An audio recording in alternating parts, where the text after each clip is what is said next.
And You'll see it at hopefully the this top isn't right. super duper loud.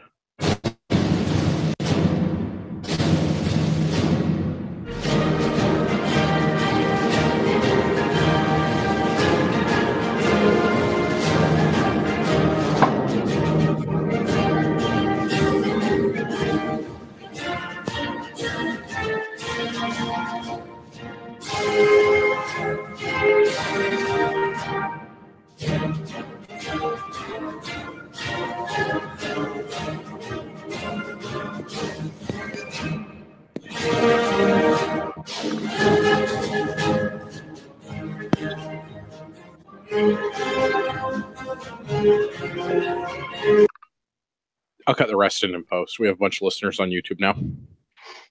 Hello to all you Patriots out there in podcast land, and welcome to episode 119 of Canadian Patriot Podcast, the #1 live podcast in Canada.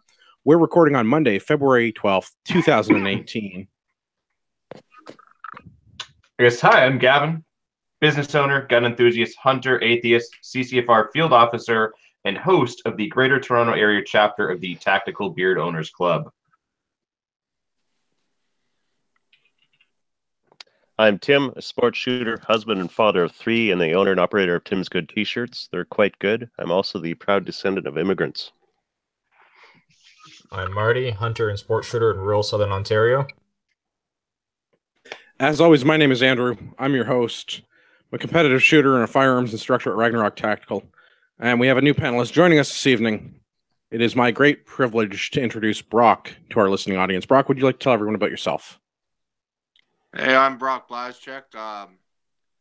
I was in the Canadian Armed Forces for 7 years until I was wounded in action in Afghanistan in April 3rd of 2010. And I'm also the guy from Edmonton that kind of is all over YouTube after talking to old Trudeau there. All right, Brock, I want to thank you for coming on tonight. I know it's cheesy, but I do want to thank you for your service. It is a great honor to have you on the show tonight, not just because you talk smack to the Prime Minister, but also for what you did while you were in the forces.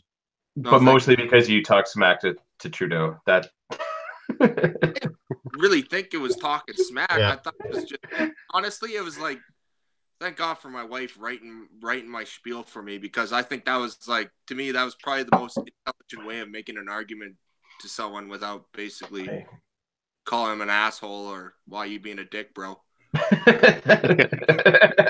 We ask that weekly. But hey, behind every good man is a great woman, as they say. Yeah. Also, Yeah, and I mean, We'd love to hear you. lots of fear. Your service in Afghanistan is one thing, but sitting through an entire Trudeau speech that's entirely other level of torture. Yeah, that should be under cruel and unusual torture and be banned under the Geneva Convention, I believe. I don't know. I was in a university with, at the Grant MacEwan, so I'd say it was kind of in the liberals' lying den type thing. So if you look at my Facebook, I actually have a selfie with me and my wife, and I said, I'm entering the lion's den now. Yeah, behind enemy lines. Bye. Braver men than either. That's for sure. For our listeners, we want to hear your feedback about the show. You can visit CanadianPatriotPodcast.com/feedback or email the show feedback at CanadianPatriotPodcast.com and edited I shouldn't say that. They're not edited anymore. We do this live. It's all the cussing all the time now. Stitcher, iTunes, someday Spotify may or may not approve the request to be on their platform. We'll see. Probably not. Have they sent any, denial, or is just no response? No news is good news, I guess. Oh, yeah. Well, as always, you cannot check out the podcast on Spotify, but you can check it out at Facebook. So facebook.com/Canadian Patriot Podcast or Instagram at instagram.com/Canadian Patriot Podcast. Tim, do the thingy. We need your help to support the show. Visit www.patreon.com/CPP and become a Patreon. You can get the uncensored audio version of the show for just $1 per episode. And the more you pledge, the better the rewards are. Show you're not a communist and buy a CPP t-shirt for just $19.99 plus shipping and theft.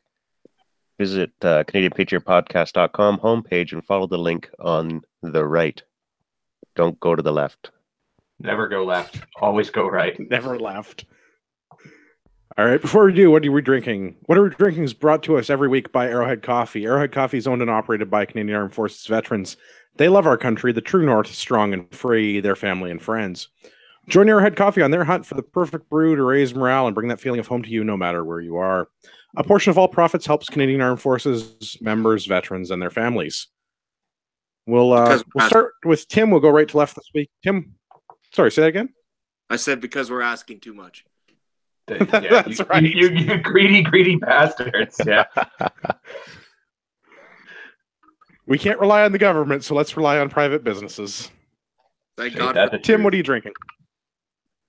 So this week I'm sick as a dog, so I'm drinking hot tea. I don't remember what it's called. I think it's Earl something.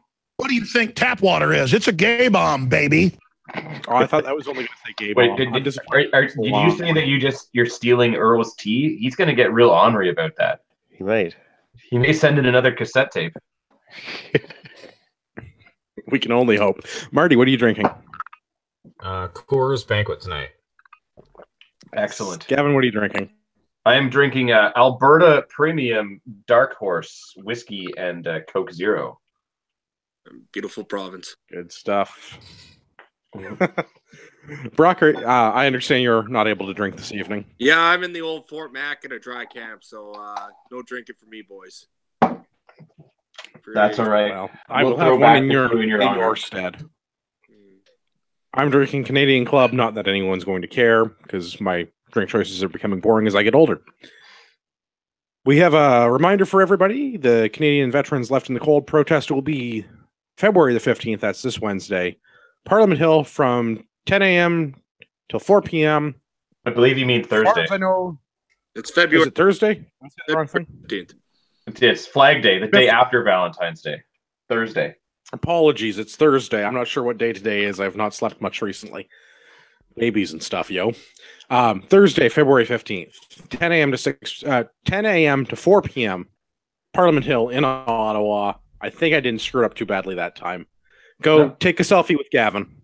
I'll be there holding that sign behind me. So yeah, look for me out there. Come say hi to Don't me. forget your skates. You'll have a CCFR calendar girl with you too, won't you? I certainly will. My lovely girlfriend Angela will be there.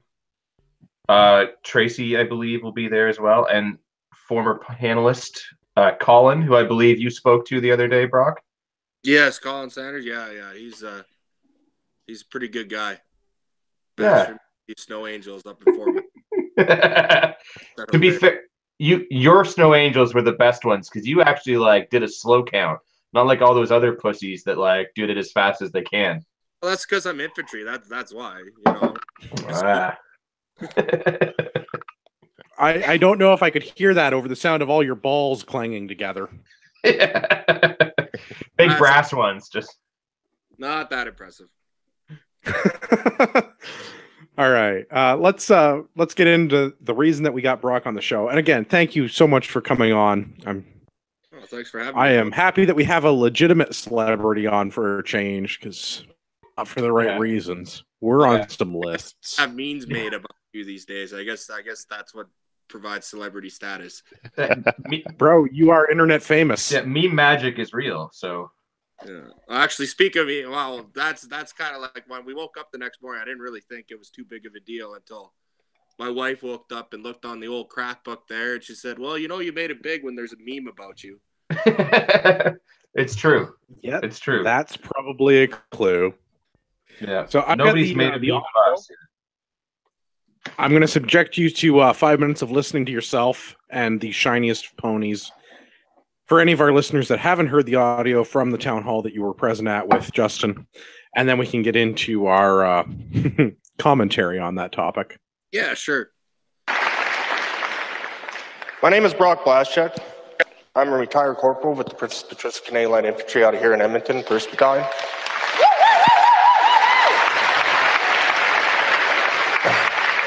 I served in the Canadian Armed Forces for 7 years. I deployed in Afghanistan back in 2009 until April 3rd, where I was obviously severely wounded by a roadside bomb or improvised explosive. As you can see, I've lost my left leg. I have 58% soft tissue loss and 88% nerve damage on my right leg.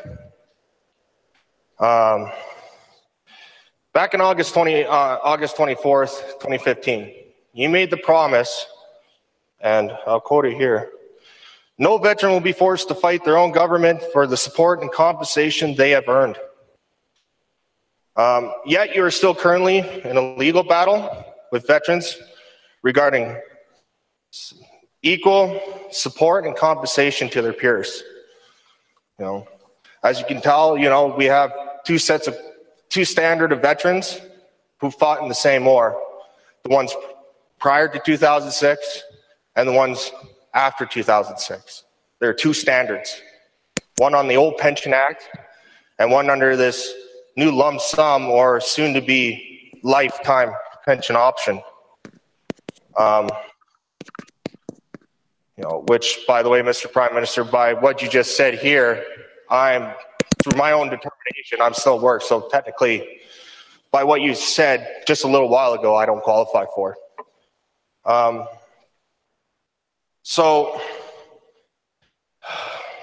Sorry.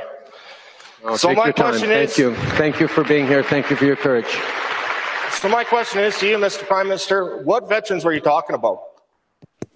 You know, because you have ISIL or ISIS members coming into a reintegration program. You did a backdoor deal with Omar Khadr with not even stepping into the courtroom. You know, so again, my question is, what veterans were you talking about? Was it the ones that fought for the freedoms and values that you so proudly boast about, or was it the ones who fought against? Because honestly, Mr. Prime Minister, I was prepared to be injured in the line of duty when I joined the military. Nobody forced me to join the military. I was prepared to be killed in action. What I wasn't prepared for, Mr. Prime Minister, is Canada turning its back on me.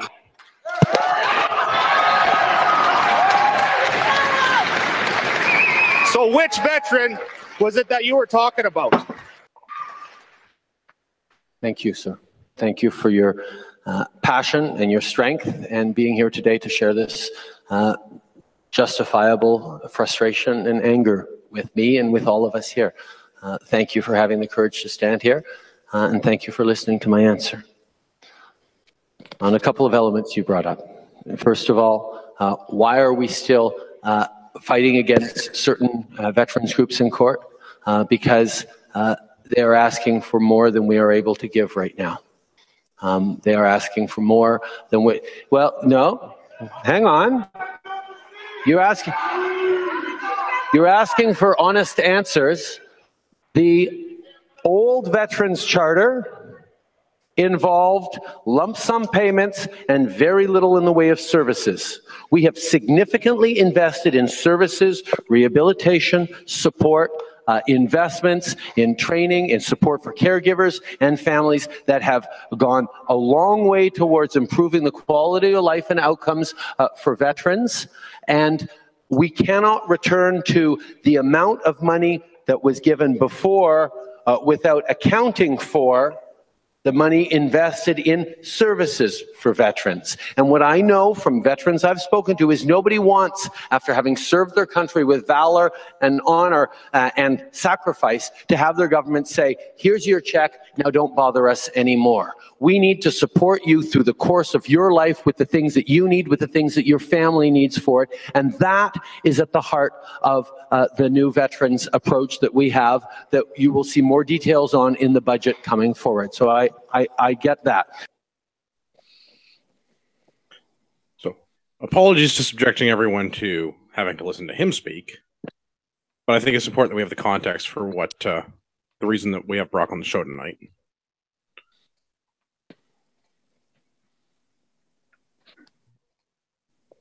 So, all right. Yeah, so that's first reactions. We'll go around, I guess, around the table, and then we'll start getting into the details. Does anybody want to start off with their hot take? I don't even know where to start. Like, I didn't serve, and that answer just makes me fucking angry. Like, it's bullshit. So my first question is to Brock, and you know, what was your sort of reaction to this answer at the time? Well, at the time, you know, it didn't really quite settle in. It was just kind of like, okay, we're asking too much, but why are you being a dick, bro? You know, but honestly, you know, looking back on it, thinking of it, it's really the first time that the government as a whole, and this is including the Conservative Party as well, this is the first time that we actually had, you know, a full-on some politician actually saying it's about money at the end of the day. Yeah. You know, and it's not just the Liberals, the Conservatives are just as guilty on this as well. Yeah. Yeah, because I mean, if this issue is was implemented in 2006, that was like Harper was prime minister in 2006. Well, no, so basically but I don't know when this was introduced. Yeah, that's when the new Veterans Ferry was introduced, and that's just before Paul Martin actually left. So it was actually a liberal thing that they changed just before they got out of office, and then the Conservatives took over, and the Conservatives kept on with it. But every party in the House of Commons agreed to it. So that's what happened there. Yeah. Had support across parties. Yeah. You know, it's the thing that bothers me with this. What's that? Sorry, I was going to say, like, you know, the thing that bothers me with this is one thing to say, you know, we don't have, you know, the money's not available, or, you know, there's not enough money. It's one thing to say that when you're running a balanced budget, when you're actually, you know, like, this is the only money we have coming in. You know, we're having to make cuts. We're having to scrape. We're having to like try to make things fit within this budget. And unfortunately, that's one of the things that we can't do right now. You know, it's one thing to make that comment in that circumstance. It's another thing to make the comment saying like, well, I'm sorry, there's not enough money right now, when you're already spending well beyond whatever money you have. You're just borrowing just to fund whatever the hell you want to spend. You're throwing money around like crazy to then tell, you know, some of the most deserving of people that the money's not there for them. That's just such an insult. I think that's why there's so much outrage within the veterans community, because, you know, he threw out like around $400 million to Bombardier for a buyout again. You know, and that was only maybe 10 years ago that they had one before. Yeah, but they also said they didn't even really need it. Yeah. It's the thing is, what's really frustrating with us is we sit there, we do this podcast weekly, and all of us have like a big long list of examples of how the government wastes money, and it's just I don't know what it is. When he says the veterans are just asking for more than we're willing to give right now, it's just like I really don't think he slipped up. I think he just expects veterans. I think he expects veterans to just take it. Well, and that's the thing. That's like in the soldier mindset, you know, and I'm sure, you know, a couple of your other friends who have been in the military, you know, could probably say, you know, the good soldier, you know, just shut up and do what you're told, you know, and it's gone on like that for, you know, since 2006. It's always been kind of shut up and do what you're told, you know, and now I think it's just the fact that, you know, Trudeau did make those campaign promises, and that's what happened to a lot of us vets. You know, and, you know, ended up doing the voting liberal, and these promises aren't being met. So I think, you know, once I brought up my thing and he just said, oh, well, you guys are just asking too much. It's just caused an enormous uproar that I didn't even realize what would happen. Yeah, I mean, I want to go back and expand on something that you've mentioned there with the promises. Back in 2015, when Trudeau was running for his current office, the Liberals pledged $300 million to veterans. And I'm quoting Trudeau, I'm quoting Trudeau, if I earn the right to serve this country as your prime minister, no veteran will be forced to fight their own government for the support and compensation that they have earned. What happened to that version of Trudeau? Well, that's the question. That's why I asked him. Well, he got what he wanted. He's in for 4 years. So Yeah. Well, and while we're talking about promises made, just a quick recap: 53 out of the 226 promises have not even been started, and 41 of them are broken already. So just, not that anyone's keeping score, but just in case, Yeah, when I first heard this, I kind of thought, liberals must just look at the veterans and go, that's not our voting base, and so we don't care about that. But we have friends that are involved in the military and that, and I have it from guys that are currently active duty, and they're saying a lot of the veterans voted liberal this time, and he said, yeah. It's not like what a lot of people would assume that the veterans they vote conservative. That's not the case. They bought in on the things that they were sold, that he was going to increase funding for the military, and he was going to be there for the veterans. Like, these are the campaign promises that were made that these guys bought in on and voted for him. Well, yeah, and now this is just such a slap in the face. Well, and that's the thing, right? And he basically sold us because he knew that we were tired of fighting the conservative government. We were fighting them since 2012. In some real court cases, around 2012, 2011, I think the Equitas lawsuit started going through in BC there, and we were just sick and tired of it, and so when these promises came up, we were just like, all right, maybe the Liberals are turning around. Maybe this is something. Maybe we could start getting our pensions and everything like that. And then, 2 years later, here we are. Apparently we're asking too much. Yeah, it's funny. They seem to want to take care of all the government employees except for you guys. Well, yeah, you'd look at this week they're trying to pass a bill about sexual harassment, but yet taking another poor ex-service woman to court over duty and responsibility of care, that they don't owe her that, even though that she was sexually harassed or sexually assaulted. I'm not too sure exactly how what her story is, but it's still a very that's a disgusting thing, man. I actually feel absolutely more angry about that than I do about my own situation. That's a traumatizing thing to happen to somebody. And yet, the government looks at you and say, "Oh, you're not our problem. We don't owe you anything." Yeah, I mean, you guys are out there, you signed on that dotted line, and you're willing to risk, life and limb. And some of you, sadly, you have to pay that price, all to defend, the shitbags that are back here and their stupid opinions on things. And then, when it comes time to be taken care of because you went out there and did that job, you get nothing. Like, that's disgusting. You're not even fighting for our country. You're out in some, I don't think we're supposed to call them shithole countries anymore, but shithole countries fighting wars for them, and our country won't look after you. Like, it's you shouldn't have been there in the first place. You should have just been at home with your family. But we sent you there, and it's disgusting.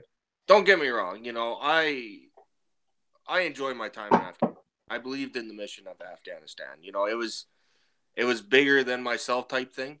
Like, honestly, once you actually step there and see the fucking crazy fucking bullshit that's going on there, I totally believed. I was like, yeah, we need to bring some hope to these people, so like little girls could go to school and shit. Yeah, but that's because you're a good person. Yeah. Something had to be done. Yeah. And that's at the end of the day, it's whatever. A war is a war. It doesn't really matter about political views. Doesn't to us soldiers anyways. It doesn't matter about political views. you know, who's fighting against who or whatever. It's, you know, my buddies are going and I'm going with them. Yeah. You know? So how old were you, Brock, when you signed up? And I was did you sign up to go to Afghanistan? Yeah, well, you know, like I graduated in 2007. I turned 18 then, and you know, on my 18th birthday, I sent in my application. It was the first adult decision I made in my life. And then, you know, and then after graduation, you know, hung around home for a bit, waiting for basic training, and then in 2008, I started my basic training in the new year. So, you know, I was 18 when I joined the military, and I was 20 when I went to Afghanistan. There's a guy I shoot with at the local range. He did 2 tours over there. He joined up at pretty well the same. He joined up 17. He's got his mother to sign, and he said like he has PTSD, but he says he loved it. He wouldn't change a thing, really. If I could go back, it'd be a heartbeat. Yeah.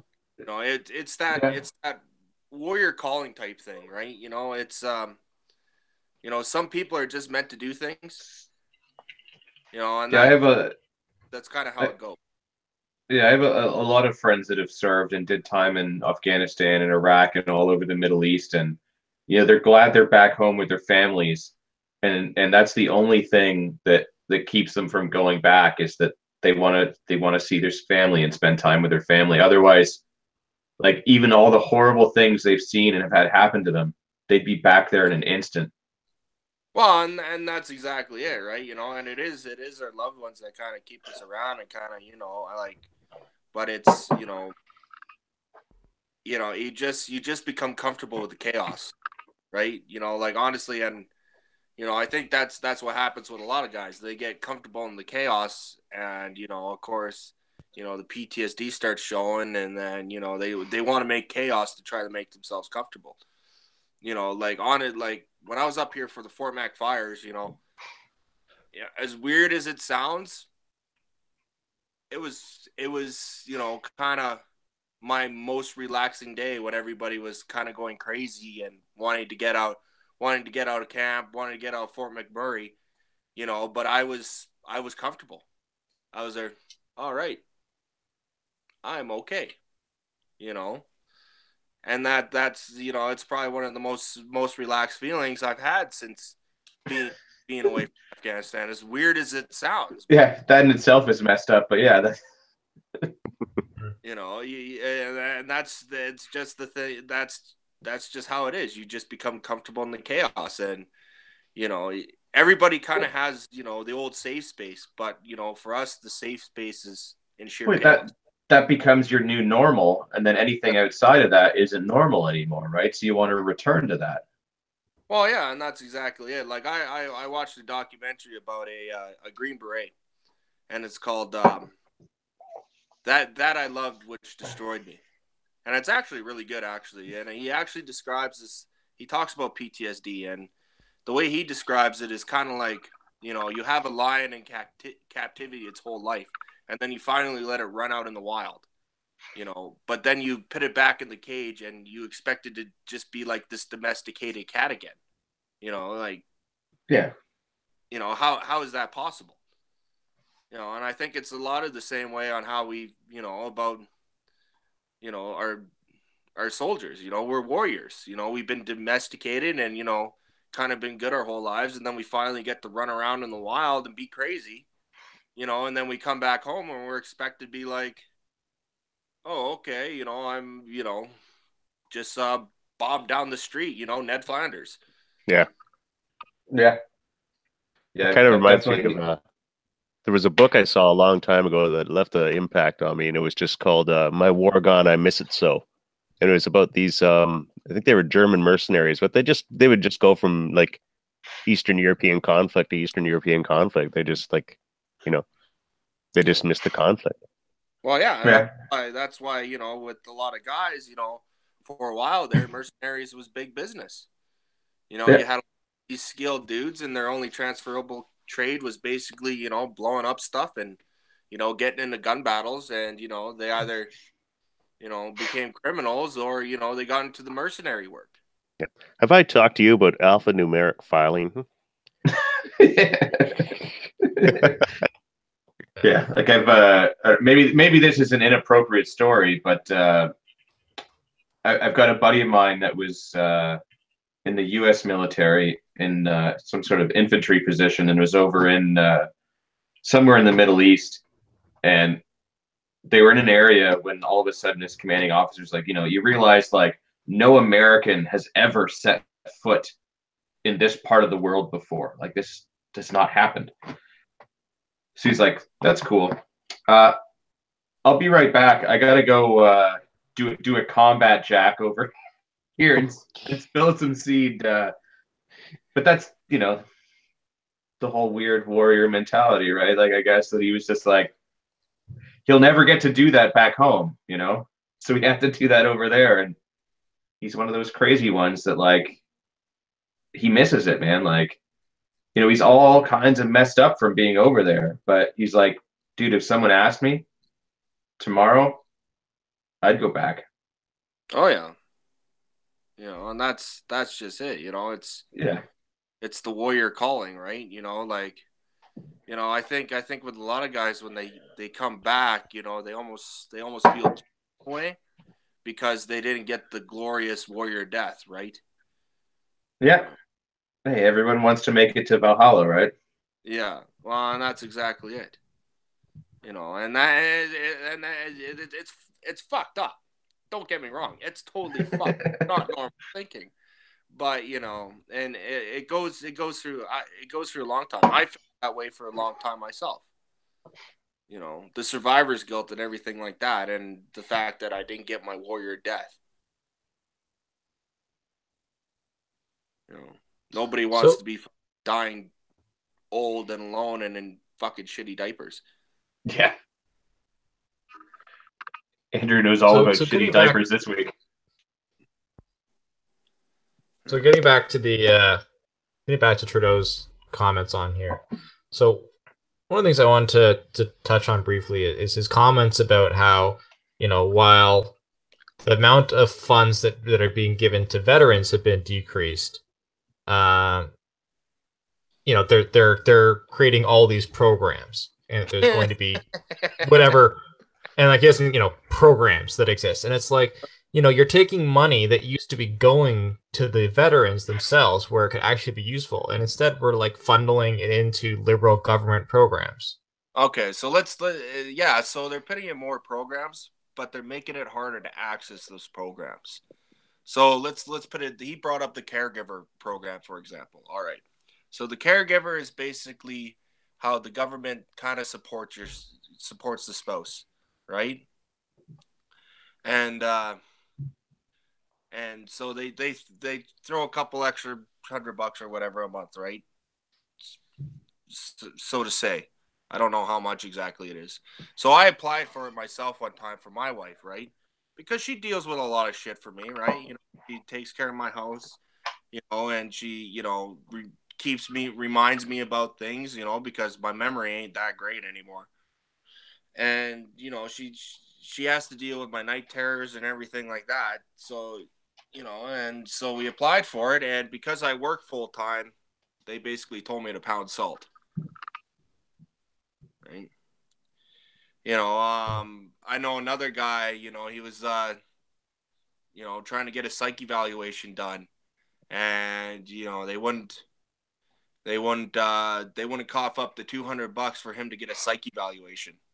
Like really the best way you could probably scream for help that, hey, I'm fucked up, I need to go see a psychiatrist, they wouldn't pay for. So they're fucking all this, Seamus O'Reilly or whatever the hell his name is, and Trudeau is sitting there and on Parliament Hill going off about, we shelled in billions of dollars into Veterans Affairs. Well, yeah, but nobody's seeing it. Well, maybe he got the whole like haiku program mixed up with the whole veterans thing, because it's veterans, but from the other side, right? Like, well, I mean, sure, they're veterans, right? But like, the enemy's veterans shouldn't really be getting our money. Yeah, I think that was one of the strongest. Money to... Go ahead, Marty. I think it's one of the strongest things that you said in your speech. There is, you're giving like the Omar Khadr, I think is the best example. is that guy, you know, basically the enemy, they got money without a fight. You know, he didn't even go to court over that. They just, you know, that they just got the money handed out to them. But our veterans, they have to fight for it. You know, they're the ones in court. So it's costing them money, like, to go and fight for the things we fucking promised them. Well, yeah, they got to, yeah, and you're spending, you have to spend your own money to go after it in court, but you're also paying for the courts itself with tax money, and you're also paying for them to defend their position. Like, it's all coming from tax money. But with Omar Kadar, what's truly disgusting about that is this is someone who, like, threw a grenade and killed an American medic. And built IEDs. Yeah. Then, if all right, even if, like, none of that happened, why the fuck is the Canadian government giving the guy money for something the U.S. government did? They should be the one paying his fucking bill, if anything. Now, granted, he should have just been taken out back and shot, in my opinion. But if anyone's paying his bills, it shouldn't be us. Not without a fight. Well, yeah, but I've been looking at lots of ways with them. And so it was in October 2017. They spent $31.25 million giving those 3 guys from Syria like a bit over $10 million each. $5 billion annually in foreign aid. $5 billion. But we won't greenlight a fucking op to go and save, like, some Canadians that have been kidnapped by somebody when we could easily go in and out and take out the shitbags that have them, right? Like, or even just pay the ransom and get them back. That would have been way less money than we would have given to that crazy terrorist. You know, like. But it's just like I know it's still in the States. I don't really know much about the Canadian way it works, but, like, in the States, if you're a Medal of Honor recipient, then you walk in the room, the president should stand up. You know, like these guys are awarded the highest honor, and that's kind of like that's the way I think wounded veterans should be treated, like all the way. And we're giving $5 billion to foreign aid. The defense minister Sajan spent like $670,000 in 17 months flying his jet around.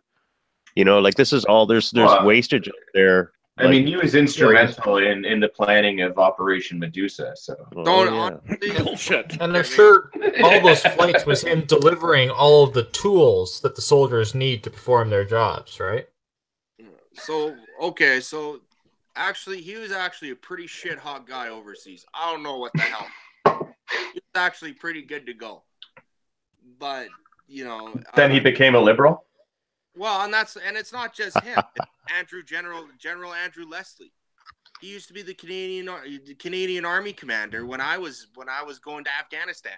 And then there's fucking General Walton Atinchuk, who used to be the CDS, which I also yelled at him while he was a corporal. So again, kind of, you know. I think you've yelled at a lot of people, haven't you? Yeah, pretty much. That's why we like you. The CF-18 pilot, who's also a member, and, you know, here they all are trying to defend their party's position, but at the end of the day, they just turn their back on their own. Yeah, they toe the line. And they wake up in the morning, and, you know, basically look at themselves in the mirror and be like, "Yeah, I turned my back on the guys I went to war with." You know. See, that's the thing. Like you're. You know, guys are bigger traitors than Kadar, to be honest. Yeah, because that's the thing. Like, you guys, like, we respect the military and do that, but, like, none of us, like, Andrew, you were in the forces for a short period of time. I did a quick minute. Yeah, but that's the only one here other than you, Brock, who was in the service. But, like, it's just, we still, like, you guys have a brotherhood, and it's just like that's all everyone talks about when you guys fight together. And I never thought about that until you said that. And then to come back and actually, like, have that knife in the back from these people who were over there with you, like, that's the last people who should do that to you. Well, exactly. And, you know, I don't know how any of these guys are not sitting there and looking at Justin Trudeau when he makes these weird, you know, announcement that he's bringing in ISIS fighters in. Like, how are none of these guys looking at him and being like, "Are you fucked? Are you out of your fucking mind?" Yeah.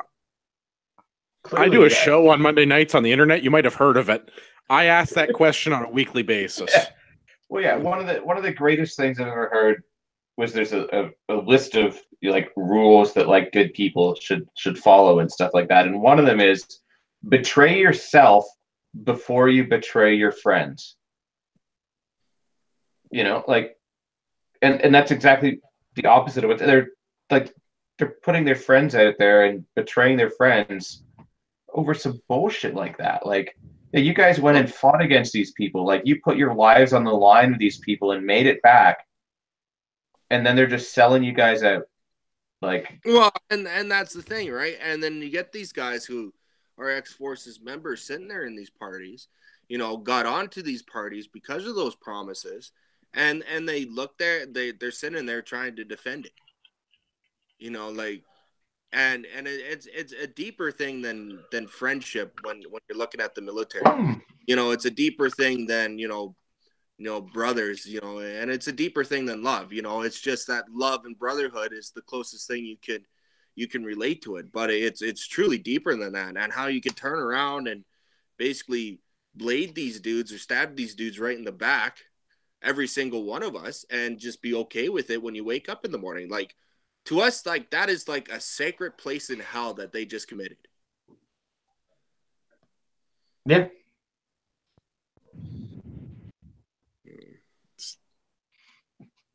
So The way that our government treats our military enrages me. I have nothing good to say, which unfortunately means I'm quieter than normal because the whole nothing good to say nothing at all. But like, I'm just enraged, and I don't have the language to be able to articulate my point of view. So I just want to beat stupid motherfuckers with other stupid motherfuckers. What was the announcement the very next day after Brock was in the news? What was the announcement of the foreign spending that they did? It was like $340 million or something like that. 60 million. 60 million was sent to an African country for an education fund or something like that. Yeah. I'm pretty sure you guys could have used that. It would have not helped. trying to change the topic too much here, but I want to talk about the fact that like he's doing these town halls at all. So, Brock, I mean, like, you know, this is a good example of what of a positive thing that's come out of these town halls. Yeah, but like we have a venue to ask this prime minister questions and hard-hitting questions, and it's question period. Yeah, but he doesn't answer and anything. It's the one place that he does not answer questions. Yet he does this whole thing saying, like, you know, I want to be able to answer questions for the people, but the people have a method of asking questions to Prime Minister, and it's through their elected representatives in question period. He won't answer those questions because in that venue there's a chance for rebuttal. Yeah. You know, in question period he gives an answer and then they can follow up on it. Yeah. You know, instead he does these you know, these town halls where you get an opportunity to ask a question, he gives an answer, and there's no rebuttal. You know, there's nobody that can call him out on the bullshit. They just go on to somebody else. Well, no, they took my mic out of the head. Whoa. Let's go back to that. And I was like, really? But, you know, at the end of the day, I do, as much as I hate to say it, I do got to give him credit on that. You know, it does take a lot of nuts, even though it's probably a whole PR thing to make him look like, you know, he's one of the people or a leader of the people or whatever. You know, you do got to kind of give him some credit about actually doing it, meeting up with citizens and actually hearing them. Even though a lot of his stuff is the politician, but you do got to give him that. You know, I don't think there's been really any other, you know, prime minister that has done that. Really, I don't think. You know, correct me if I'm wrong, but he's the only one I could think of. At least he had his shirt on. You're right. And now here's the thing, though. Here's why I don't give him credit for it. It's because of the fact that there's no rebuttal. So no matter what question you ask, he can just give a fluffy soundbite and move on. Well, no, and so there is no fear of him doing this, with the exception of he says something really dumb. Well, and you know, your question is one of those examples. There's been others, but you know, but you know, and then like you know, you got to realize too that there's 2,000 people in the room and they all have questions for him, or, you know, the university chicks have like mad love and, you know, want to make They want to know what hair products he uses. Yeah. Actually, that's a good question. What is the process to getting the opportunity to ask the question in the venue? So basically, for us, it lined up perfectly. Like, we waited there for like 4 hours to get in there, for one, because I definitely wanted to get in there. But, you know, it all kind of basically how he does it. He just goes around clockwise in the room, and whoever shows the hands and whoever he picks, that's just kind of how it goes. You know, and my wife kind of got some pretty big guns on her. So I'm pretty sure he was checking out my wife, which, you know, they're right there, and I don't. But, you know, my wife kind of gave him the death glare because she's terrible. You know, kind of was pointing at him and going, "You're going to pick him. You're going to pick him." And you can see, if you watch the whole town hall, you could see him. Yeah, okay, you. And that was me. But what I'm so glad you're on, and I really wanted to say, like, I really don't know if we all know the full impact of what you did yet. I think, like, first of all, what I'm really proud of is other than your service in Afghanistan for the country, was you shook the pony, you know? Yeah. And I honestly, you know, it was kind of, let's just say I'm really good at touching things and making them explode. Yeah. I think we've all got to be good at something. He's every town hall he goes into now, he's going to be looking for a guy. He's going to be leather vest, tattooed arm sleeve, like medals on the chest, and he's going to be like have a little bit of sweat on the back of his neck, and the hair is going to stand up, and he's wondering when the next Brock is going to come get him. I had some friends that skip over that dude. Yeah, the Nanaimo one a couple days later, the next day or whatever it was, the one in Nanaimo. And he didn't, and they had their racks on and their medals out, and he didn't even look at them. Yeah. Yeah, I was actually gonna say, like, that was why I asked you, like, how the process of getting asked a question is. It surprised me that with him asking the question that he would choose someone with medals on. I expected him to do what you're saying at the Nanaimo one, where he would avoid them. You know, you sir, the person that looks like he's about 110 pounds in skinny jeans and a scarf on. You can ask the question. You know, it's like, you know, it's pretty easy, you would think, to pick out kind of not to assume your gender, but you madam with the blue hair. I'd like to ask you a question. The blue hair and the fish mouth.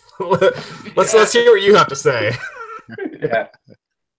But yeah, you knock some shine off the pony, and it's staying off so far. Yeah, his mane is a little less glorious. Well, I think a lot of it is too, like, you know, I don't want to say, like, you know, Canadians just didn't care about veterans issue, but we're a small group of people within the Canadian population. You know, it's like my wife, the only person she knew that ever served was her stepbrother. No, I'm going to say it as a whole, Canadians really don't give a shit about better veterans. No, and I really don't think they do. I don't think it's that at all, Gavin. I think it's just like it's one of those things of basically nobody really knew what was going on. The government did a really good job of saying, hey, selling it and saying that, oh yeah, we treat our veterans awesome. You know, we treat them than the Americans, when really they don't. But their system is fucked too. But well, we could talk about that one.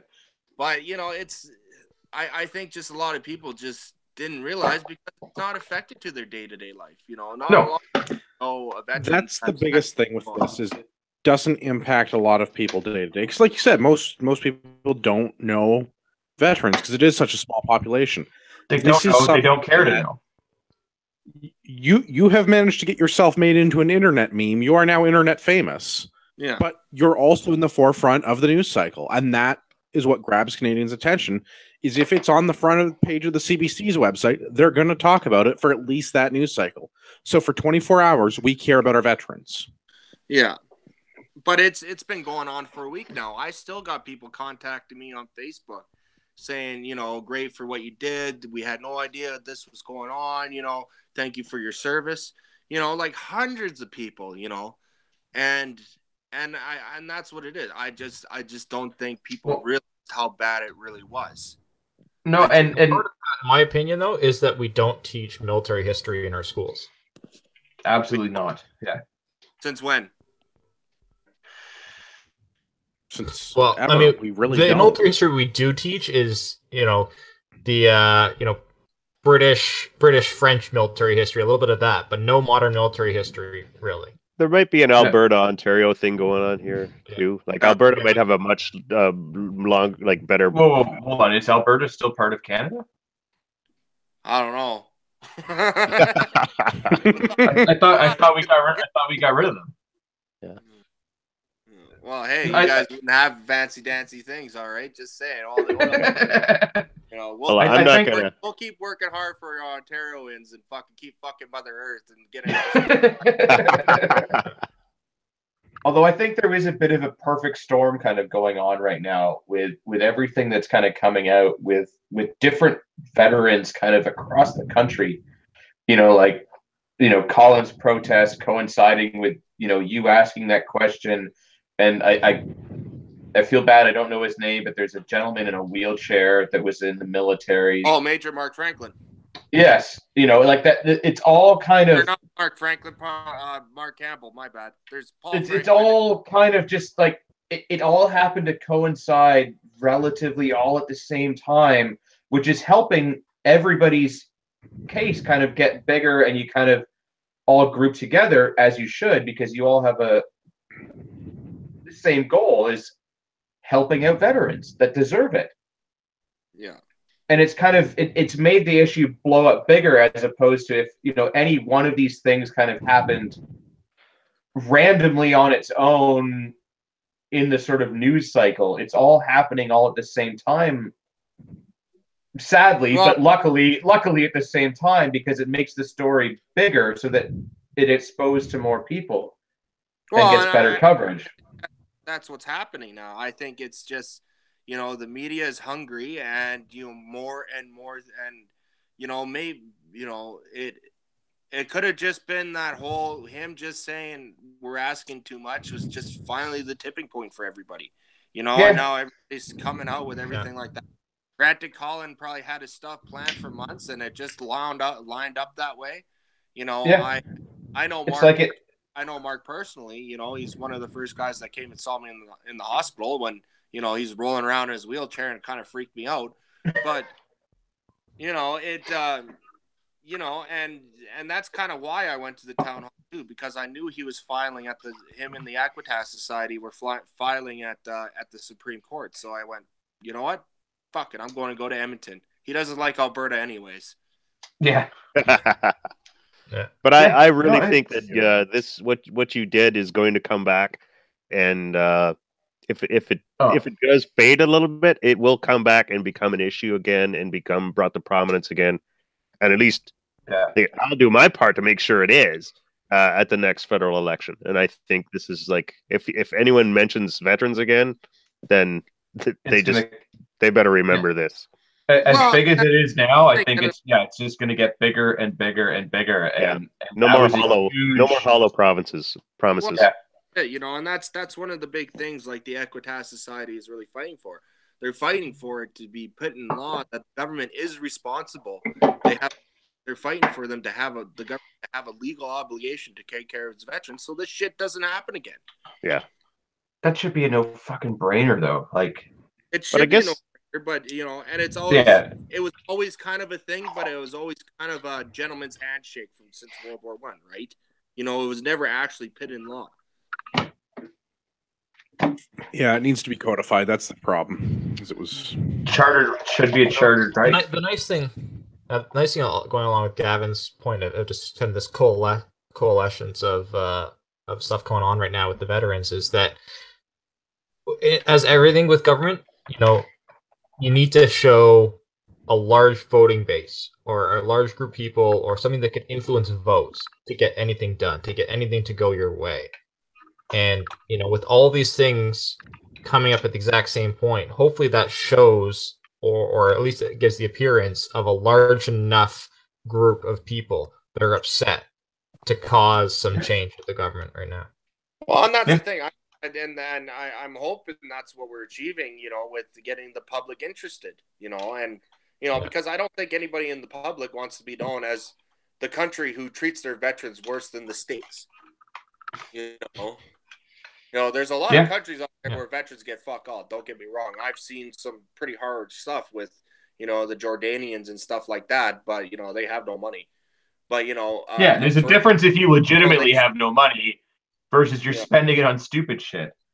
Well, and that's just it. I don't think anybody wants to be known as, welcome to Canada. We treat our veterans like shit. Even though we're a first world country.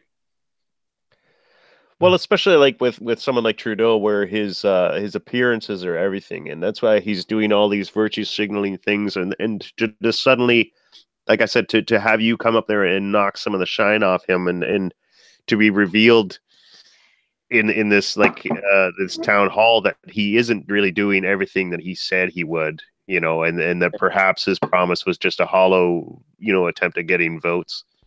Did he like legalizing pot? No. Different. It turns out he wasn't a pony at all. He's just a furry. Yeah. But no, you guys just completely derailed my train of thought here. I'm sorry. I have no idea where you're going, bro. Yeah. But they all bought into the promise, and well, yeah, it was his appearances are more important than anything, and you kind of said, hey, the emperor has no clothes, man. It's like you pointed out that he's not doing everything he said he would in a very public way, and that I think could have an impact more than anything. Oh yeah, I don't think he's felt that. He's now worried about his appearance. Yeah, well, and that honestly was my goal. My goal was to basically, I knew he would give me some fucking bullshit politician answer. I knew it would be, sorry, bro, I didn't realize I was being a dick. You weren't. You were, at least in my opinion. I'm not talking about me. I'm talking about him. Oh yeah, no, he was totally a dick. Get that kind of answer out of him. But what my goal was to get the media attention, to get the public to know that, it ain't all fucking fine and dandy in the veteran world, just so you know. Well, mission accomplished. Yeah. Think if the money he spent on stocks, he spent on you guys instead. Like that alone would be huge. Well, it's like the old fucking, his bill for fucking peanuts and orange juice, like what, $1,300? Yeah, don't even get started on how much wine they drank on shit. Or his vacations and and that's just it, right? And I just hope, if it does come down, if they don't fix the issue now, and it does come down to a political choice, I just hope the next political party doesn't fuck us over, because, it'll be another outrage. And trust me, it could end up pretty crazy. I'm just saying, guys, us veterans, aren't 80-year-old fucking old men anymore. We're fresh veterans, and we're pissed off. Yeah. Unfortunately, what party is the Friends of the Veterans? Like you said, the veterans didn't all vote Liberal because the Conservatives were treating them awesome. Yeah. Yeah, and that's the thing, right? I think most people in the military probably have a right way of thinking. Not all, I know a lot of guys that are very much left thinking, but and that's the question to us now. Like, who do we vote for at the next election? Because, well, the Conservatives treated us like shit, and the Liberals are treating us like shit. Unfortunately, I think you're in a very similar situation to gun owners, where you have no friend and you're just looking for the person that's going to try and fuck you the least. Well, and that's at least somebody who's going to bring lube to the party. Yeah, that'd be nice for a change. And God forbid that we have the NDP as a fucking as the governing party. Like, Jesus Christ, Can we try no government? Would that be okay? Is that an option? Well, actually, it's actually pretty funny. Actually, before we go to that, how about just we the government for a little while? I'm good with that. Everyone gets a cabin.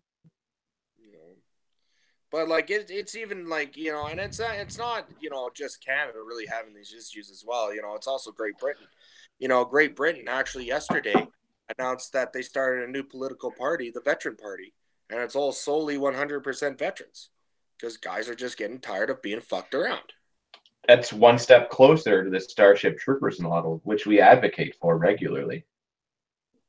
The I've what? got a drop for that somewhere. The solution is a Starship Troopers-like military model where you have to serve to get franchised. Just because Tyler couldn't make it doesn't mean I didn't have a drop of Tyler saying something awesome. That would be pretty sweet.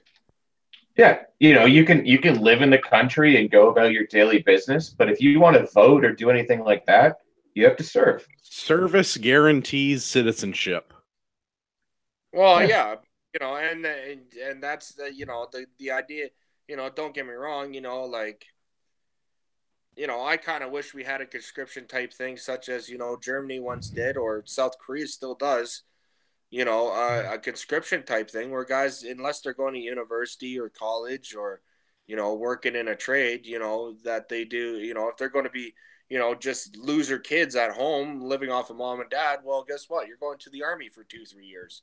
Switzerland does. Can we apply that to college kids too? Because most of those people are losers that live at home. Well, if you don't like, if you don't take like a, you know, a class that's actually useful, like if you go to school for basket weaving or like some sort of like liberal arts degree, you should have to serve for at least a year. No, I agree with Brock. I would have been better off if I had done, you know, a couple of years of military service before going off to university. I would have no problem with that. Yeah. Oh, when you leave high school, you're a retard. Like, yeah, honestly, like, like with me, you know, actually, even though I lost my leg and lost some friends and stuff, like, I don't regret my service whatsoever. You know, it was the pinnacle of what made me I am today. You know, I learned so many skills while being in the military. So I regret not doing it. You are, yeah. I mean, I knew like full time, you know, it wasn't for me, and like my folks would never have had that. Like, you know, especially like when you're that age, you're kind of still somewhat dependent on your parents and stuff. Like, it was not in the cards for me. I thought about it, but they're like, no, that's not happening. You're going away to university. Like you're not doing that. But like, if it was just everyday life that, you know, everyone goes and does like a year or 2 years, that would have been a no brainer. And I think that would, you know, a lot of people that end up in, you know, shitty jobs or like with no skills, that would have given them an outlet if they're forced to do it. Well, yeah, and it becomes an option. It's a very good career, you know. You know, I if I didn't get hurt, I probably would have been a lifer. I probably would have been one of those dudes that got out for a year and being like, "Wow, the civilian world sucks," you know, and probably would have gotten back in, and made a career out of it, you know. But you know, it is a worthwhile career, you know. Like I've had all these reporters ask me, "Well, you know, what would you say to a young person going into the service?" You know, and you know, don't get me wrong, I would still encourage it, but I would also say be careful not to hurt yourself. You know, because once you hurt yourself, you're fucked. Yeah, but yeah, that's like saying, like, you know, because you're a cop and you had like a bad incident, would you tell people not to be cops? No, we need those guys, and we need you guys. Like, just because one guy had a bad experience or something, like that's part of the job, and hopefully you guys are compensated well while you're working, and then what you guys are fighting for now is being taken care of after something bad does happen. Well, yeah, and that's the thing, right?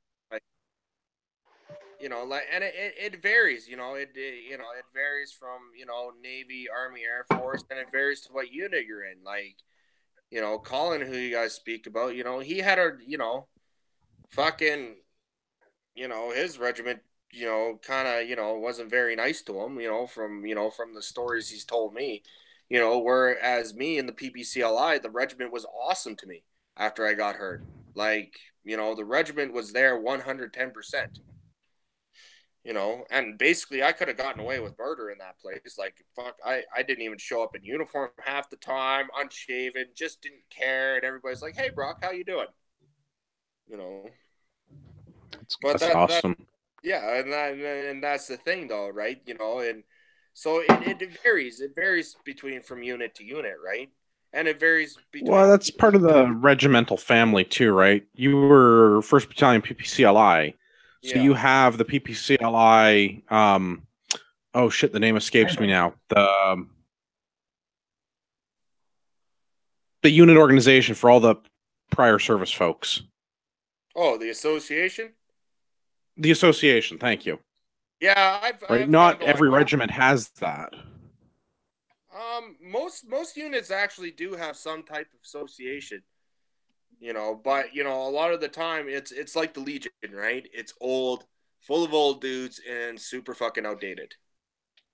Yeah, well, I've got a friend from the U.S. that describes it as guys with button snap ball caps. Like they've all got their like old man veteran hats with like that giant embroidered patch on the front that was like whatever war they served in. Yeah. Well, and that's just kind of the same thing. Like, don't get me wrong, a lot of those old dudes are pretty fucking sweet. They're hilarious. Oh yeah. But you know, I like drinking with those guys. Yeah, but it's like it's you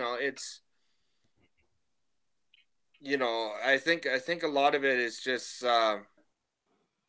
it's just old and outdated, right? You know, where it's not like, you know, a lot of us like to listen to like our younger veterans like to listen to Five Finger Death Punch, while these guys still listening to, you know, like Frank Sinatra, you know? Yeah, for sure. So, yeah. For the record, Five Finger Death Punch is awesome. Just saying. Fucking beautiful. They're pretty okay. I've got listener feedback from Jason that I wanted to read out. It's true. It is Sinatra's world. We all still live in it. Yeah, we all still live in his world, even though he's been dead for a while. But Five Finger Death Punch is also awesome. I wanted to address listener feedback from Jason. He sent us an image. He says, in 1672, a mob of angry Dutch killed and ate their prime minister. Options. Just saying. I feel like that's cultural appropriation. Marty, can we get a ruling? What if we get Marty to do it? No, we're currently organizing. Mom's the word. We're organizing. But you know, like if we get Marty to do it, it's not cultural appropriation because he's Dutch. Like he could ride up in his canoe with his wooden shoes and eat the prime minister. He pretty well has. Allegedly. Unless Sergeant Mark's Victor's in there. Just saying. Yeah. Think anyone wants a roundhouse kick to the face while wearing these bad boys? Yeah. Oh, especially those ones I sent you that photo of the other day. Those things were massive. Just watch out for that shiny mace. Yeah. So Victor's comes through, walking out of retirement, walking over with like across Ottawa, fucking with his pistol in his hand, be like, "You walked in the wrong house today, fucker." Dude, that could do whatever he wants. That's all I have to say. That dude would high five us. Yeah, he'd high five us. He'd be on our side, hopefully. Yeah, exactly. Hopefully. Not being on our side, do you guys want to talk about people kind for a few minutes? I was always a fan of the wrestler Mankind, but yeah, let's talk about people kind. All right, I got more audio of the shiniest of ponies. Is the love that's going to change the future of mankind. So we'd like you to we would like to say people kind, not necessarily mankind. So that happened. Oh, and that's the day that Canada became a meme worldwide. Okay. So can I go on about this and give some background since I was sitting right there? Give her. Yeah. All right. So yeah, you can talk about the girl first. Okay. The people kind thing, honestly, it actually was totally in context. That bitch was fucking crazy. Like, she was rambling on for like 20 fucking minutes about like this God the Mother Church and how everything's all about maternal love and everything like that. And I'm pretty sure that their ultimate goal in the world is to basically put all men inside fucking sewers and basically milk them for their semen like cows. How often? You're focusing on the wrong point, Tim. That is not the thing. Do they have a pamphlet? I'm not talking about, the good old hand job or, or the blowy and spinning it out into a bucket. Well, I'm talking about like those udder machines that they use on cows. That doesn't sound comfortable. No. I'm not okay with that. Yeah. Yeah. I listened to that. I mean, she did sound nuts, but also, what the hell was Trudeau thinking? Why is everybody so surprised? That's my question. Fair. Fair. I mean, he is a feminist. I'm not surprised. I am thoroughly dismayed by the leader of an allegedly first world country behaving in this manner. Honestly, especially when he's supposed to be. I was totally. I knew. I was sitting there. I was there. He's going to say people. Watch this. Yeah, but you're in his head now. After calling him out publicly, you're in his head. You're messing with him. You have some sort of weird. Everybody's getting so wrapped up about this stupid fucking people kind fucking thing, But I think a lot of it was actually, and this is my conspiracy side coming on to me, which I'm not really big on. I'm not big on conspiracy theories, but I really think that it was his own people that leaked that out, so it was easy for him to apologize to get the heat off the whole fucking veteran thing. Yeah, I could see Gerald Butts having a hand or two up in there. You think Gerald Butts was on an earpiece going, "Get the craziest bitch in the room and give her the mic"? I'm the one with the bluest hair. Well, it's funny because actually he picked like this black girl, and then like they both were all like kind of supposed to do this tag team thing, but then the crazy chick took the mic over way more. Oh, she stole the mic from the black girl. That's racist. As soon as he walked into the room, like there was a whole fucking group of them, and as soon as he walked into the room, they did like this whole sign language thing of "We love you, Justin" or whatever the fuck. There was like 10 of them there. It was fucked. Is there like some sort of weird like Justin Trudeau hand signal thing, like kind of like a My Little Pony thing, but not? I don't know. I'm just curious. It was honestly, I think that and saying they love him. It was like pretty much like, I don't know, 1960s fucking John Lennon type shit. Well, that's better than 1960s Marilyn or what? Not Marilyn Manson. What was the guy? Charles Manson. Wrong Manson. My bad. Oh. Yeah. I was at the Marilyn Manson show last night. It was pretty awesome. Not gonna lie. Still doing music? Yeah. Jesus Christ. Charles Manson's a little weirder. Pumping old juice there in the butthole. I was just like, man, he got fat. Honestly, I think Trudeau is just like he's virtue signaling, but he doesn't he's not genuine. Like his whole thing with the feminists now, like he's not genuine with this kind of stuff. And so because he's not genuine with it, he doesn't actually realize like what will play and what won't play. And I truly think that he's just like throwing this out there thinking maybe they'll probably go for this people kind. I think that's all that it is. Like I think he's just like lobbing balls out there and seeing what hits. Well, he's lobbing balls, all right. When you live in a world where people like to identify as a cat or a fucking fighter jet, well, I guess so. Yeah, but, easy now. Those are my pronouns. But to be fair, like if you're going to identify as anything, like an attack helicopter or a tank or something, it's pretty cool. Like if you're going to pick any of the 57,000 genders and or non-genders and or inanimate objects, there's 57. I don't know. There's way more than 57. I don't want to assume anything. So an infinite number of things you can assume that you are. Like, yeah, some sort of attack helicopter, I would say, is like at the top of my list. Other than just like being a dude. Because I'm okay with being a dude. Yeah, you can identify as a mountain pipeline, and then you'd be the Trans Mountain Pipeline. Oh yeah, I get it. Throwing shit at you, throwing like all these hippies from BC throwing shit at you. You're a fucking pipeline, disgusting. Known as that like new greasy dude that lives down the street. They'll be there not selling you their wine. Yes. And this is where you need a drop for the David Wilcox song "Laying Pipe," because this would have been perfect for that, Andrew. So get on that for next time we start talking about some sort of pipeline. I'm good with which this happens, plan. which happens more frequently than people would think. Good times. All right, I don't have more for that. The other part that I do want to address, though, aside from the ridiculousness of the people kind comment, is the tweet from Gerald Butts, the Prime Minister's chief handler in Butts.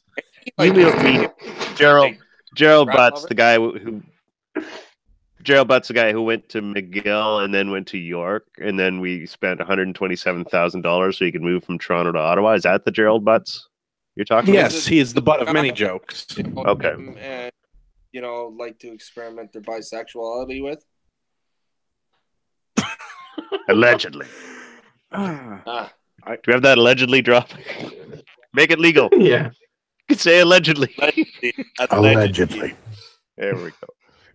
Allegedly. Recover. So yeah, the Twitter on this is pretty good. The lesson to take from this joke being torqued by InfoWars and other alt-right Nazi friends of the rebel is they're paying attention. Game on, hashtag Team Trudeau.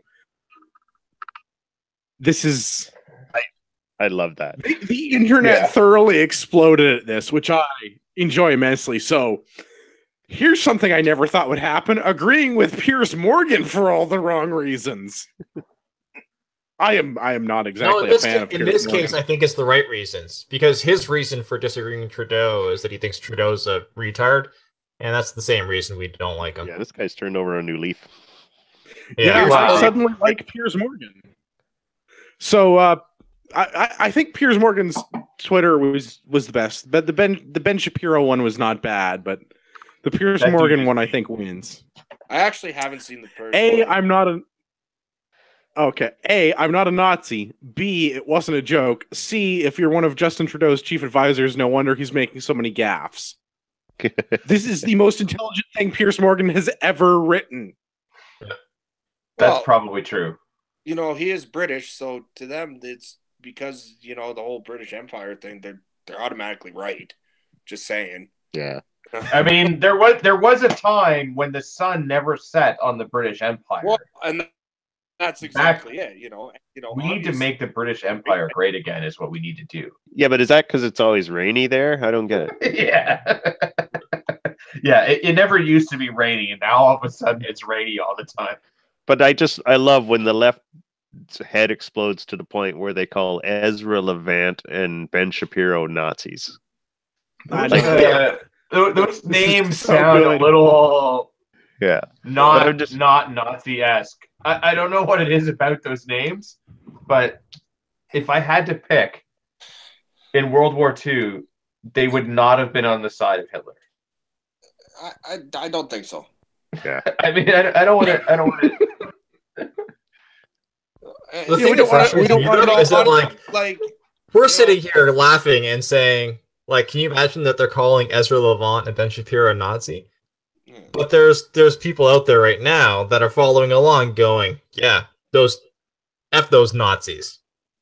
Yeah, and those people are also wearing Che Guevara t-shirts, so I don't give a shit what they have to say. Yeah. Well, you got to really look at this too. Honestly, how if you are a political advisor. Gerald Butts is a political advisor, and he's throwing out the word Nazi. You fucking retard. Yeah. Yeah, this was the event where I stopped taking our government seriously. I already kind of thought our country was a joke, but this is where I no longer take our government seriously. We are no longer a first world country. It's clown world, everybody. It's I'm baffled by it. I really you are a political advisor. You are probably one of the biggest, most professional occupations in the world, and you just throw out Nazi it's just everyday language. You're a 20-year-old Antifa punk. Yeah. Yeah. Exactly. Yeah. You know, like mommy and daddy didn't give you enough money, and you know, because daddy had to work for a living, and you didn't get enough love. Yeah. If they're so quick, and by they, I mean if people like Butts, other top level advisors to our government, are so quick to throw this out publicly, could you imagine how they're advising our government in private? Oh, let's bring over ISIS members, bro. Yeah. Yeah, we're already doing that. We're already doing that. We'll solve the problem using pedagogy and poetry. We need ISIS members to fight these Nazis. They got experience. Brock, as this is your first time on the show, I should probably warn you that a lot of the things that we joke about, like 6 weeks from now, start coming true, but not in a good way. Yeah, the meme magic is real. So we think that the liberals watch us and go, "Oh, that's a good idea," and then, so just careful what you say sometimes. Is all. What, you guys thought about bringing ISIS members over, and it happened? My bigger concern is that this It's a gay bomb, baby. is going to come true with our government. We've been using that drop a lot. TikTok. Yeah, we Well, I think that's what definitely Elon Musk has been working on for the government down there. I know they're putting chemicals in the water. because we've definitely mentioned things in passing that like we're like, but they'll never do this, and then sure enough, shortly after, we're like, well, we should never have said that because it's happening now. Yeah, we the media now. You know, I don't really want to say this, but I can't believe this is the world I fought for. This is fucked. Like, even in the last, I couldn't, like, even 5 years ago, man. 5 years ago, I couldn't imagine this is where humanity is at. This is where kids are eating Tide Pods. Fucking political advisors calling people Nazis on Twitter. You know, dude, those people that are eating Tide Pods are the ones that are going to be voting in the next election. Like, and that's the fuck thing. Not the ones that swallow. You know,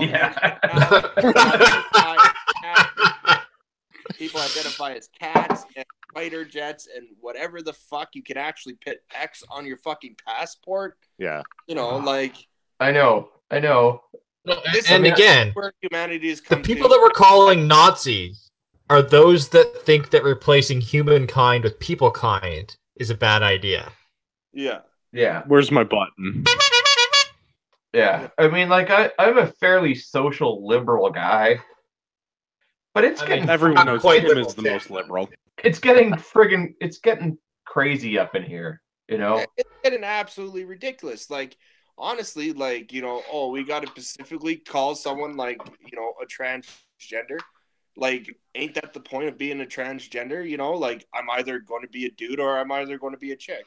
You know, like, I've had conversations with people actually going through the process, and it's like, yeah, I want to be a chick. I don't want to be known as they or it. Yeah. Or, like, if you have respect for the person that you're talking to, you're going to call them whatever you want. But, like, if I happen to make a mistake, yeah, chill the fuck out. Because sometimes it's hard to tell. Like, it's hard to tell sometimes with people that aren't transitioning. Yeah, there were some people in the auditorium where you were there, Brock, that we... that coin flip could have gone either way, you know?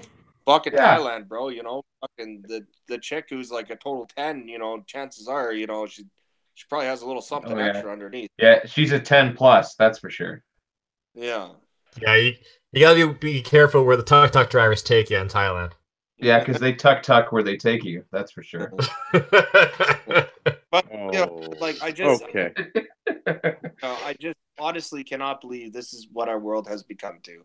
And, you know, I think we are at that point of absolute destruction and extinction. It needs to happen. I hate to say it, but humankind can go no further. Yeah, but it's called progress. It's called it's called being progressive. Eating progress. And the Americans actually making a law for Tide Pods not to look like candy. This is progress. I advocate for actually removing warning labels on everything. Take the warning labels off of everything. Let Darwin sort it out. We're talking open relationships. We're talking fake university diplomas for your pets. They have cats. Dude, my dog is the smartest dog around, so he deserves that diploma that I printed out for him. They have cat things like cat tongues that you put it in your mouth so you can lick your cat. Like it's a brush that you hold in your teeth and you lick your cat. No, so you can with your no, cat. Do the Philpott report. Tim, I'm not drunk enough for that. Man, how much money? Okay, let's find out. This is the Philpott report. How much money did our government spend on because I'm not angry enough already. Yeah, but we're not talking about cat tongues. I'm cutting that off.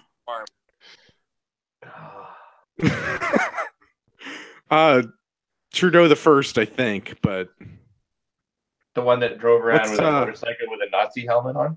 That Trudeau the first. That's the one. That's the one. Just wanted to make sure. But we're gonna do the Philpott report instead. The Philpott report is a segment we do every week where we talk about something the government has wasted money on. We've named this in honor of our former health minister, Jane Philpott. She wasted a lot of money. This week, we came into the Morneau report. No, he embezzled money. It's different. He embezzled. Okay, that's different. Bad. Yeah. My bad. Failure to disclose. This week, the Liberals have voted against having MPs repay expenses from illegal activity.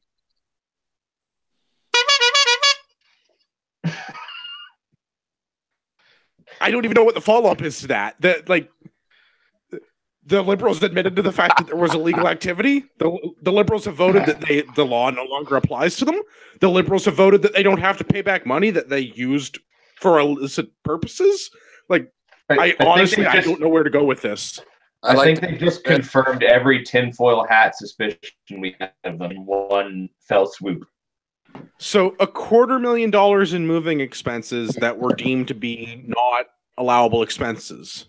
Or pardon me, $250,000 for the vacation, $127,000 for relocation costs that were not supposed to be billed to taxpayers, but were.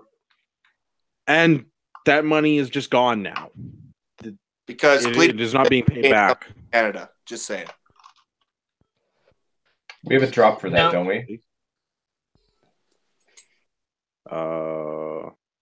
Whip out our CF-18s. No, not that one. Isn't there a Ron Swanson drop? Maybe not. That all government. I don't know. I've got a lot of those. Here's one. Looks to me like you're in the Taliban. Not really appropriate, but always funny. It's appropriate. I mean, really, we're a third world country now. We have achieved banana republic status. You can use government funds to do whatever the fuck you want as long as you're a liberal, and just have a motion where you make it so that you don't have to pay them back, even though you've admitted to them being illegal.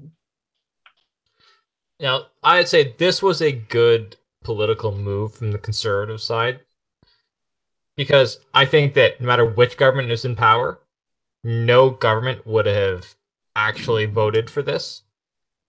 And by forcing it on the Liberals and making them vote against it, it's a good political move, and it's something that they can hold up and be like, look at these corrupt Liberals. Oh, for sure. This is. I hope that Andrew Scheer remembers this at election time, that this is something that he can put in his little soundbite reel. Yeah, that's what I think this is. Particularly like him, but he's starting to become a little bit more parliamentary. He's getting his speech is getting better. He sounds better. He sounds more confident in what he says. He always said always said the right things. Like the things he said once you actually broke it apart were good. But he had his speech pattern. He never sounded confident. He always sounded like he was questioning himself as he spoke. And that's been improved dramatically since he became party leader. And before we move on, my one other thing, if Andrew Scheer or his political advisors, whoever that's going to be, I'm sure it's not Gerald Butts, it'll be Tom Elbows or some other asshole. Tell the soy boy to lift some weights. This is my advice if you want to be prime minister. Yeah, but yeah, no, I would agree with Marty. I think no government would have voted for this, but yeah, like forcing it on any one party that is like predominantly in power is definitely a good strategic move. And for the record, the only government I trust is 4570. Well played. It's a gun joke, everybody. I need a rim shot thing. Do I have a rim shot? All I've got is applause. You'll have to accept applause. That works. That works. All right, let's talk about the 8th annual Canadian Firearms Podcast Network charity shoot. That's a mouthful. So the Slamfire guys, Trevor Furlot, Matthew McClatchy, Adriel. I don't know that he's actually in New Brunswick, but he's part of that thing. Kelly, and do they have someone else on that show? I don't know. I don't actually listen to that show. Who when listens to they that? start to get archived listenership, then we'll pay attention. Yeah. They have a show? I'm sorry to interrupt. I gotta get going here. Dinner's gonna end. For sure. Okay. All right, you guys have a good Thanks for coming on, Brock. All right. Thanks so much, Brock. Yeah. We appreciate it. All right, thanks for having me Thank on. you. Welcome back anytime, man. Yeah, man. Anytime you want to bitch, come back on. All right, thanks, boys. Thank you. All right. 8th annual Canadian Firearms Podcast Network charity shoot. Talk shit about Trevor, et cetera, et cetera. The charity I shoot. think that's July actually a stage in the match is to talk shit about Trevor. Like, there's no guns involved.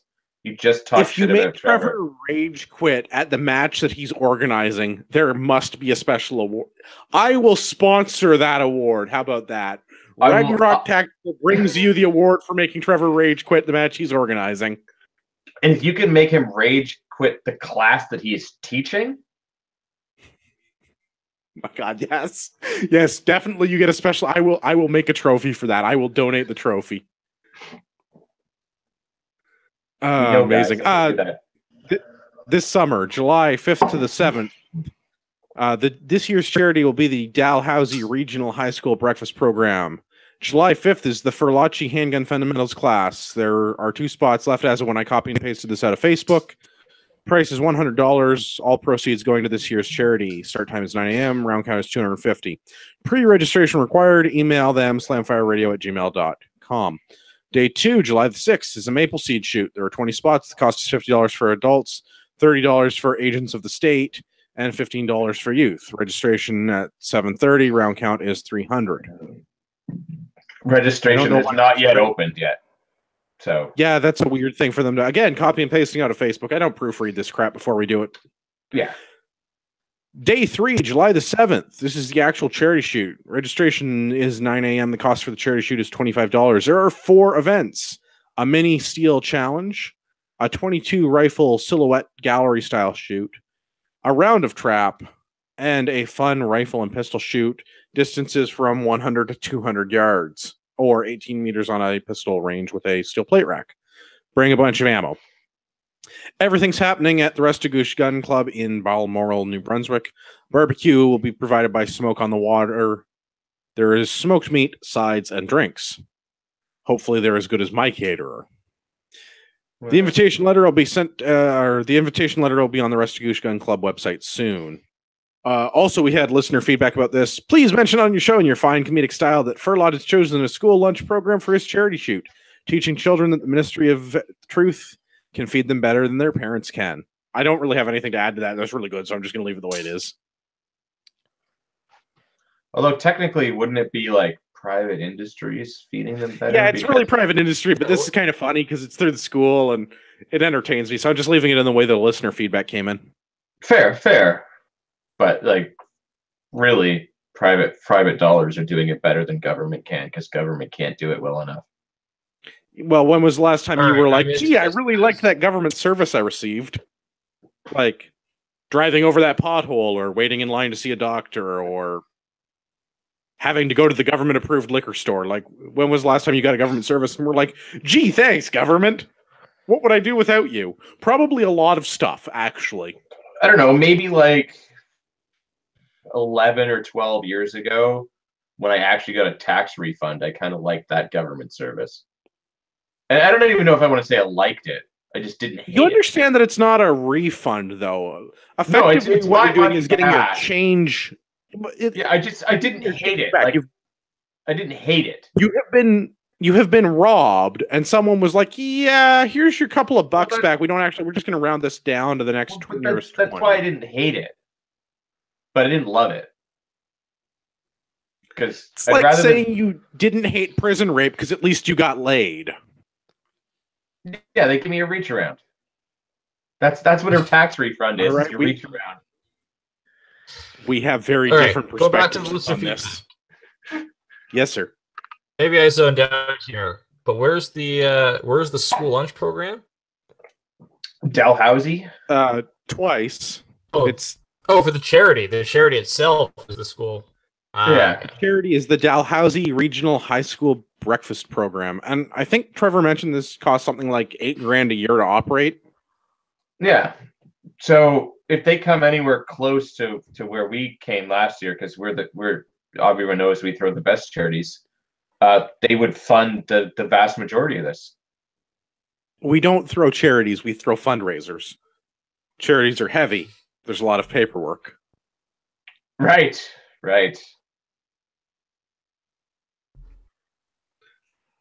So are they going to get smoking water to like provide the food for the school breakfast? That would actually be fucking epic.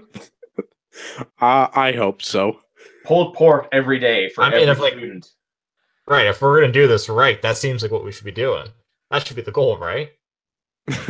I'm okay with that. Trevor, make it happen. Yeah, you heard it. Otherwise, everyone will know that you don't host the greatest charity shoots. All right, let's read the promo for Ragnarok. This is our post-shot show promo. I'm getting tired of reading the copy. We're bringing in an order. The order is going in February the 19th. If you want stuff from your favorite tactical brands, places like 511, High Speed Gear, Streamlighter, Blackhawk, email us sales@ragnaroktactical.ca for your quote. Pricing is US MSRP plus 20%. Make sure you use the coupon code Patriot at checkout. I think you mean 25. No, the 20% is your after conversion to Canadian and discount and all that good stuff. Because, we have to convert from US MSRP to Canadian, and then you save your discount. And take the MSRP and just add 20%. And if you're not happy, send me an email and haggle with me. I like that. I'm from that sort of a culture where we can do that thing. Seriously, though, you guys can get some awesome multicam tacos now, limited edition. Yeah, seriously, get it. Get some tacos, buy some bandages. You can hide out in the winter time now with your tacos. Bandages, tourniquets, first aid pouches, and supplies are always in stock items. Flashlights, buy the things on the website. The greatest pants ever. Flashlights are not an in-stock item. And pants are always custom order because I'm not stocking 800 different pairs of pants in every size and color imaginable because 511 makes a lot of pants. And they're all excellent. Well, I refer you to the episode where we went all autistic about pants for like half an hour. Let's do rapid fire feedback. Author, I can't believe it's not better. Andrew. There's an ellipse in there, so I had to pause. Subject, how dare you! !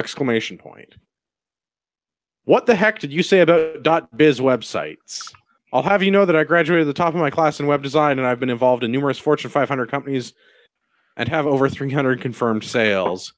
I'm trained in HTML and top coder for the entire W3 schools. You are nothing to me. You're dead, kiddo. How dare you say nobody has a .biz website? All the best businesses have a .biz domain. I should know. I'm one of them. Come and see what the best website is. Maybe I'll give you a discount on my computers if you take back what you said about .biz websites, and you can visit www, because I guess we have to say that now because nobody knows how the internet works. www.betterandrew.biz. I strongly encourage you to put your sunglasses on and turn your speakers down before visiting that website. It is the pinnacle of 1990s gift technology. That website is epic. Yeah, check out the website. Wow. The only thing it's missing is the like under construction dudes that were prevalent at the time. Yes. Oh my god, it's so bad.